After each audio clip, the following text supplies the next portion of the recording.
That was me, you know. Wanna get up? Get off me. Get off my hair, I'm gonna you up. Let me go then. Get off me. Say hi to Daniel. It was a hot August day in 2022 in Gwinnett County, Georgia, and Antonetta, 27, couldn't shake the gnawing feeling that her fiancé, Daniel, was hiding something from her. They had been together for years, had children together, and were planning a future. But lately, Daniel had been distant, evasive, and she couldn't ignore the signs any longer. He works at Floor and Decor. He's been sleeping with his manager. And that's who was here? Yes. Okay. And I've been feeling it for some time now. Okay. She had noticed him spending more time on his phone, stepping outside to take calls that he claimed were work-related, and coming home later than usual. This is the story of Antonetta Stevens, Daniel Gonzalez, and Ashley Bocanegra, a deadly love triangle that ended in heartbreak and loss. As we unfold this story, remember to check your emotions and seek help if you ever find yourself overwhelmed by anger. Ashley Bocanegra, a 30-year-old mother from New York, moved to Georgia seeking a fresh start for herself and her young son. But her new beginning was tragically cut short. Unbeknownst to her, her life was about to intersect with Antonetta Stevens, a woman whose rage would lead to her demise. Antonetta, 27, discovered that her partner of 5 years, Daniel Gonzalez, was cheating on her. Daniel had confided in his 17-year-old sister, Janine, about his affair with Ashley, who was his manager at a local floor and decor store. Fueled by betrayal and anger, Antonetta hatched a plan for revenge. The tension in Antonetta and Daniel's relationship had been building for some time. Since I've been down here, they haven't been on good terms. So, arguments back to back. Janine revealed that the couple had been arguing frequently, especially after returning from a trip to Florida. They were fighting a lot, and it got worse after we came back from Florida. So, we just came back from Florida, not too long ago, from her mom's wedding, and we left on bad terms with everybody because my brother got into a, incident with her stepdad. So ever since that happened and we left Florida, it's just been rockier. It's just been worse arguments. One day, Antonetta and Janine decided to walk to Quick Trip. They had asked Daniel if he could take them during his work break, but he declined, saying he couldn't leave. To their surprise, they later saw Daniel walking with Ashley, his manager. Yesterday I'm walking to Quick Trip. I see them walking together. And you're a woman, you know our intuition. I know that's the girl. I seen her, we argued yesterday, he broke it up, it was fine. This morning now, she's calling, text him, saying that she's gonna be coming here. I waited for her. The sight of them together ignited a firestorm of anger in Antonetta. Her suspicions grew when she saw him during what he said was a work break, walking with another woman, Ashley, his manager. The sight of them together, laughing and talking, sent a jolt of anger through her. She wanted to confront them right there, but Daniel intervened, pulling Ashley to protect her. This wasn't just a passing suspicion anymore. It was a gut-wrenching certainty that something was wrong. Antonetta was furious, not just because of the affair she suspected, but because of the betrayal. How could Daniel do this to her, to their family? The anger festered, turning into something darker, something she couldn't control. That evening, Antonetta confronted Daniel about Ashley, but he denied any affair. Days passed, and Antonetta's anger only grew. She couldn't eat, couldn't sleep, consumed by the thought of Daniel with another woman. Little did she know, Daniel was feeling the pressure too. He had been juggling this affair with Ashley, trying to keep it hidden, but the guilt was eating away at him. In a moment of weakness, Daniel confided in his sister, Janine. He thought she would understand and hoping she would keep his secret. But Daniel didn't realize just how deep Janine's loyalty to Antonetta ran. To Janine, Antonetta was more than just her brother's fiancée. She was like a sister, someone she cared about deeply. My brother, him being a man, cheats. He tells me. So he tells me who's he cheating with and stuff. Now, me and my stepsister, not my stepsister, my sister-in-law, we're very close, so close, you understand. She's more of a sister to me than my brother's a brother to me, Oh. Yeah. Janine listened to Daniel's confession, her anger simmering beneath the surface. How could he be so selfish? How could he betray Antonetta like this? She knew she had to tell Antonetta the truth, no matter how much it hurt. Janine told Antonetta Daniel was cheating on her. So once he told me, I was just like, ooh, I want to tell her. And girl code. Yes, right? So, especially when, right after he told me what he was doing, he wanted to do it with her. So I was just like, I'm about to tell her. When Janine told Antonetta about the affair, it was like a dam broke. Armed with this confirmation and suspicions validated, it was too much. All the pain, anger, and betrayal that Antonetta had been holding back came rushing out. But instead of breaking down, she turned her anger into action. She wasn't going to let Daniel get away with this, and she wasn't going to let Ashley ruin her life. Together, Antonetta and Janine devised a plan. They would confront Ashley, not just with words, but with the kind of fury that only a woman scorned could muster. They knew where she lived, and they knew that she wouldn't expect what was coming. Together with Janine, they devised a plan to lure Ashley in by using Daniel's phone to send deceptive messages. Using Daniel's phone, they texted Ashley, pretending to be him. They arranged a meeting in the apartment complex where they all lived, knowing that Ashley would come, thinking Daniel wanted to see her, making it seem as if he was being kicked out and needed her help. She came because he was getting kicked out, and she wanted to be a little writer. When she knows she a side chick and she got a husband at home. Like, girl. Ashley, unaware of the trap, agreed to meet. We made it seem like Daniel was in trouble and needed her. But when Ashley arrived, she found herself face to face with Antonetta and Janine, not Daniel. Right there. So guess what? That was me, you know. Ashley barely had time to react before Antonetta confronted her. The situation quickly escalated into a heated altercation. All the anger, all the betrayal came out in an intense confrontation. Antonetta was bigger, stronger, and she used every bit of that strength to overpower Ashley. Antonetta, fueled by anger, shouted as she confronted Ashley. I will murder you. I will murder you. I will murder you. I will murder you. I will murder you. The altercation was intense. Ashley tried to defend herself, but she was no match for Antonetta's strength. She cried out, pleading for Antonetta to stop, but her pleas were ignored. Wanna get up? Get off me. Get off my hair, I'm gonna you up. Let me go then. Get off me. Say hi to Daniel. Get off me. Say hi to Daniel. Get the off You know he said I could come out here and you up, right? Okay, good. You know that, right? Uh-huh. He's in the house with our son. Hey, wow. He said I could you up. Yep, this is what we do. If I get mad and he knows I'm leaving, he feels sad. He says, I'll let you her up. That's what I'm doing. You up. All right. Tell me everything. Hey, you got it. Get off. Nope. Janine stood by, recording the whole incident on her phone. She didn't try to intervene. Instead, she encouraged Antonetta, egging her on like a twisted cheerleader. The video captured everything: the intensity, the anger, the desperation. Janine laughed as she filmed, never intervening or trying to stop Antonetta. No, you ain't got you don't get to say so. My man, right? You want to be in front of my man, right? Get off. Right? You his manager? I'm getting you fired. Get off. Wow. Get up. Get the off me. That's that. What I tell you? Get the off me. The confrontation ended only when Antonetta was too exhausted to continue. Ashley lay on the ground, bruised and in pain, barely able to move. But before they left, Antonetta turned to Janine and said, "Take her phone." All right, get my phone. Nope, you're not getting it. You're jumping both of us for your phone. Get my phone. Come on. Let's go. Let's go. Get my phone. No. They took Ashley's phone, intending to use it to inform Ashley's husband of the affair. Ashley, dazed and in pain, watched as Janine took her phone, the last shred of her dignity stripped away. But Ashley wasn't ready to give up. Badly beaten, she staggered to her feet and followed them to their apartment, determined to get her phone back. After the fight, we took her phone. We were going to call her husband to let her know that, to stir some out. Inside the apartment, Antonetta and Janine were in a frenzy, adrenaline running high. They woke Daniel, boasting about confronting his little girlfriend. When Ashley knocked on the door, it was Daniel who answered. When I heard this, I literally woke up and I'm like, what the heck? And all I hear is them yelling amongst each other, my sister and her, I guess hyped. From, so Ashley came something. Here to your door? Because they took her phone, I guess.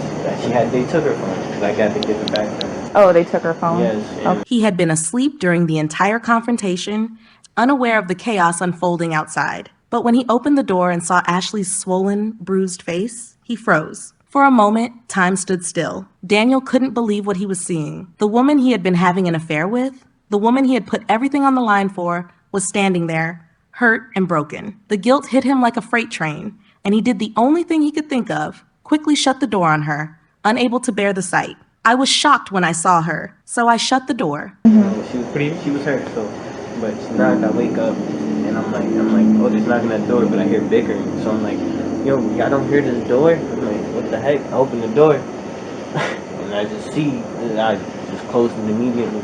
How did she look when she opened the door? I'm not gonna lie. She looked up? Yeah. Okay. Ashley was left standing outside, alone and in pain. She couldn't believe what had just happened, couldn't comprehend how things had gone so wrong. Eventually, she made her way back home, where her friends, horrified by her appearance, urged her to go to the hospital. At the hospital, doctors quickly realized the severity of Ashley's injuries. She had sustained multiple fractures, internal bleeding, and severe head trauma. They needed to airlift her to another hospital for emergency surgery, but Ashley never made it. The injuries were too severe, and she succumbed to her injuries before surgery could be performed. When police arrived to inform Antonetta of Ashley's death, Hey, this is Detective Poppy or Sergeant Poppy. Hi, nice to meet you. We know that there was like an incident that happened earlier today. Has anyone called you about it since? No. Was somebody supposed to? Well, we just got another call about it. So I guess the girl went to the hospital and she died. She died. She's dead. her reaction was chillingly dismissive. Okay, wow. I'm so sorry about that, she said, showing little remorse. She quickly pivoted to explaining her own struggles, citing bipolar depression and personal turmoil. I've been mentally going through a lot. Okay. Wow, I'm so sorry about that. That was not my intention. I've been mentally going through a lot. I have bipolar depression and I'm just going through a lot right now, and you know. After the tragic events that led to Ashley's death, police are investigating after they say two women lured another to her death. Gwinnett County Police tell us 30-year-old Ashley Bocanegra died from the injuries she received in a fight Thursday afternoon at a Buford apartment complex. The police swiftly brought Janine in for questioning. From the moment she sat down in the interrogation room, it was clear that Janine wasn't fully grasping the gravity of the situation. She laughed, giggled, and acted as if this were some sort of game, not a serious investigation into a violent crime. The detectives, experienced and shrewd, quickly picked up on Janine's demeanor. They played along with her foolishness, letting her believe that they were just having a casual conversation. Girl, you ain't get on this? No. Yeah. Of course you did. I know you did. Just a little bit. You got that because, like you said, that's your homegirl. Yeah, yeah. Tell me about that. How that happened. I didn't go crazy though, cause she's small as hell. Like you're enough already. I don't need to be punching her, dragging her. I don't need to do all of that. I'm good. It was a tactic to get her to lower her guard, and it worked. As Janine recounted the events of that day, she spoke with a lightheartedness that was chilling given the circumstances. She even admitted with a smirk, "I pulled her hair," as if it were a joke. Like in the beginning, she got on the floor, and I kind of like dragged her just a little bit. Just a little bit. And then I stopped. I was just like, it's hard. The adrenaline's going. You know, you gotta. Yeah. I was just like, okay, let me stop. And then they're just fighting. And yeah, just a little hit. So I didn't really fight her. That's just crazy. What made it stop? The detectives continued to humor her, nodding and encouraging her to keep talking, all the while gathering the evidence they needed. But as the interrogation wore on, something shifted. Janine began to realize that the detectives weren't just listening. They were gathering information, and she was incriminating herself. The realization hit her like a ton of bricks. The giggling stopped, the laughter faded, and for the first time, Janine started to understand that she wasn't just a witness, she was a suspect. Robbery? Hold up. What? Robbery? Yeah. We didn't steal her phone. We took it so she could come to the house. Oh, you took it? Yeah, she got her phone back. Ah. I told you she wasn't leaving unless we gave her back her phone. We just did it so we could call her husband, but we changed our mind. Ah, okay. We had her phone today. She got her phone back. She said it was okay for you to take it? No. Oh, okay, yeah, that's a robbery. The other charge is murder. Murder? Yep. You're being charged with murder. Me? Yep.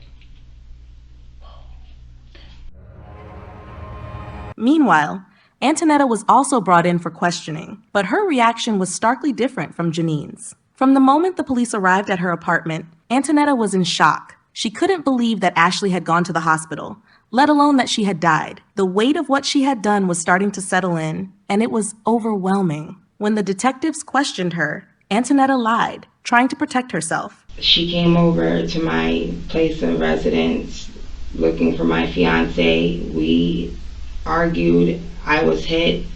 We fought. She told them that Ashley had come to their apartment looking for Daniel, but she left out the crucial detail that she and Janine had lured Ashley there by pretending to be Daniel, using his phone while he was asleep. I don't go out looking to harm anybody. That's not my intention. I do feel, very remorseful about anything that has happened with that young lady. I'll also say that, it wasn't my intention to even get into an altercation with her. She came over to my place of residence looking for my fiance. We argued. I was hit. We fought. I feel really bad, but, I don't know. I'm just, it's just too much. It wasn't my intention to even get into an altercation with her today. I feel really bad, but, I don't know. I'm just, this is just too much. As the detectives pressed her, Antonetta's facade began to crack. Unlike Janine, Antonetta showed some remorse, but it was too late. The damage was done, and Ashley was dead. Back at the apartment complex, the detectives turned their attention to Daniel. He admitted to the affair, confessing that he had been cheating on Antonetta with Ashley. You know Ashley? Yes, sir. How do you know Ashley? I have an emotional relationship with her. He said he was ready to leave Antonetta, that their relationship was over, but Antonetta wanted to work on things. He had been torn between his obligations and his desires, but now it didn't matter anymore. Daniel told the detectives that when Ashley knocked on the door, he opened it and was horrified by what he saw. Ashley was beaten so badly that he couldn't bear to look at her. He shut the door in her face, overwhelmed by shock and guilt. He had no idea that his sister and Antonetta had used his phone to lure Ashley to the apartment. He learned of what they had done when they came back in the apartment and saw Ashley. One of the detectives, speaking with Daniel, read out the text message Ashley sent him after she had been attacked. There's about what happened too. Your sister kicked me in the back, by my heart and chest. Yes, and I know she has heart problems. Like, this is crazy to me. Like it's not like this is fresh. Like, I'm over here cheating on this woman. I'm not. We've been this has been a toxic environment, and she's just been trying to figure out what to do, and I've been trying to figure out what to do, but she doesn't want nobody to leave. Where you at? I need to see you. I'm in the bed. I want you here so bad. The truth is, Daniel should have resolved the situation with his fiancée before getting involved with anybody else. He either should have worked out his relationship with Antonetta or ended it altogether and lived in separated homes before moving on. I say that because of situations like this.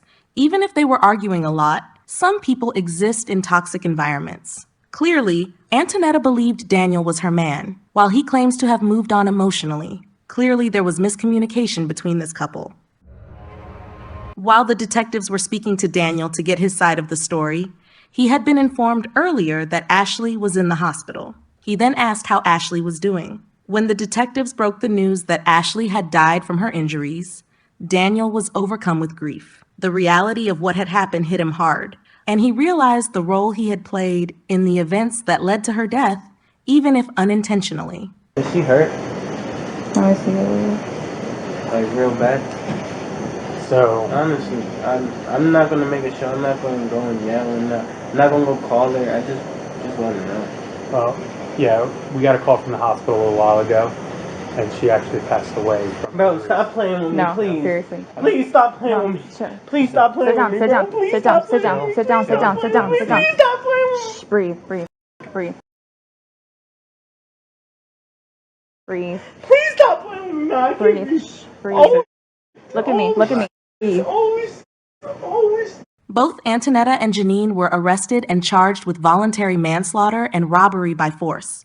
They are now serving 20-year sentences at Arundel State Prison. Their actions not only destroyed Ashley's life, but also left a profound impact on her family, especially her 7-year-old son, who will grow up without his mother. This tragic story serves as a cautionary tale. Anger and jealousy can lead to devastating consequences. If you ever find yourself overwhelmed by emotions, seek help.